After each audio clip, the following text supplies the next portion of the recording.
Alright, here we are in round 2 of the Battle of the Losers. Right now, Team Southern Hospitality has a 1-0 lead in this best-of-3 series. Hellcat and Voodoo look like they're going to switch it up a little bit. Hellcat's going with the Kuromori Mini, and Voodoo's going with the ARL-44. Interesting strategy against two Kuromori Minis from Striker and Jester. I have a feeling they're probably going to switch it up at the last second, though. I think the counter for Kuros is definitely another Cromwell attack. Possibly. I tend to disagree a little bit just in the fact that with the two Kuros, and especially if they're covering each other, they're an exceptionally hard group to bring down.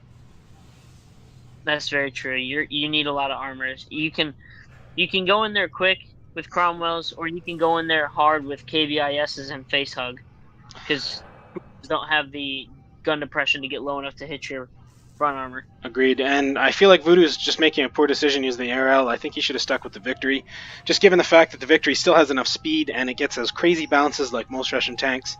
If he can get in there and start CODing one of those Kuros, and Hellcat can focus fire with them, they'll bring them down in short order. Yep.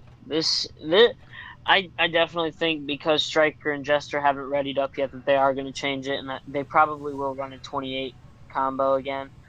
Or they might run the Cromwells again. They might. If the Voodoo, I don't think he quite understands the advantage that the ARL has. He hasn't been using it properly, in my opinion.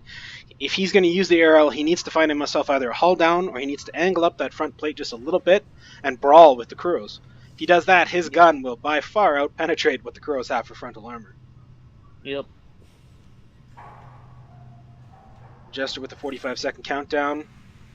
Coming up on 30, and they haven't readied up yet. I do think you're right. They'll probably switch into the VKs here at the last minute, just because they have the advantage of being able to take caps and force the engagements.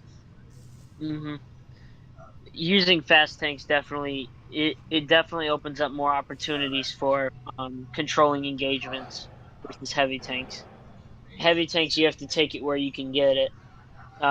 Light tanks, you can move around a lot quicker and find your engagements instead of having to take it. And there's the switch, the last second, exactly what we expected. They're going back with the Cromwell and the Cromwell Beast strategy. See, I kind of like this though. Instead of having the SU-100Y, they're bringing a Kuro now. I think they might have this one. If it goes like it did last game, I think they'll have this one. Agreed. Looks like they're both pushing to the A side, which is an interesting choice. Hellcat going a little shallow, while Voodoo stays outside. Jester's going just as shallow. He moved into the middle. Jester's going to get spotted here real quick, especially if he moves in those bushes. Hellcat is driving hard and fast for A. I don't think he sees Jester there on his left yet. Nope, nobody spotted Jester. Jester and Striker have definitely split up here now. Interesting that Voodoo is still going wide. He needs to get that frontal armor facing. Jester's going for a quick pot shot on Hellcat and then backing off. Smart move by Jester. I think he should have held that shot until he started capping. The frustration starts to set in when you can't cap. Striker's pushing hard around to C. Jester's going with him. Voodoo's still being super cautious, even though I'm sure they saw that push out. Now, if I was them as heavies, I would push directly into B as hard as possible. They need to get the cap point advantage here. Oh, yeah. Voodoo's probably going to go to the left. Oh, Voodoo did go right. Good. They're starting to learn they need to stay together. They can't split up. It's a lot harder to circle a death tank when there's another one sitting right beside him. Interesting, Voodoo backed off there. I feel like he should have pushed into B with Hellcat. I kind of like this, though, because now Hellcat can't get successfully COD'd because Voodoo is there to offset a little bit. So if Hellcat is starting to get COD'd, they can't dual COD them. They have to break off and COD each of them individually. See, at this point, I see Voodoo's decision, but given the fact the way they played last time, Voodoo definitely needs to move. His back end is terribly exposed there. He's spotted, I guarantee it.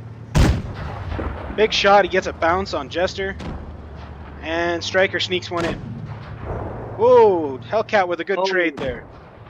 Voodoo needs to put the front of his tank forward. For some reason, he's still turning it. Now he's got his ass out. His problem is he tries to overcompensate the turret rotation and the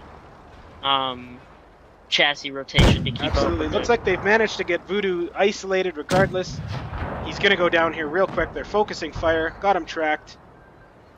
Hellcat can't do anything to stop the situation. It can maybe block a shot from the rear. He's doing his best, but Striker sneaks one in there in the last minute. Hellcat's driving hard to chase down Striker. Oh, with a big miss there on the move. He's trapped now between two Cromwells. I don't think this is going to last long there. Striker with a great shot over his back end on the move. Voodoo Ranger is angry and swearing incessantly. And Hellcat has given up. Striker with the kill.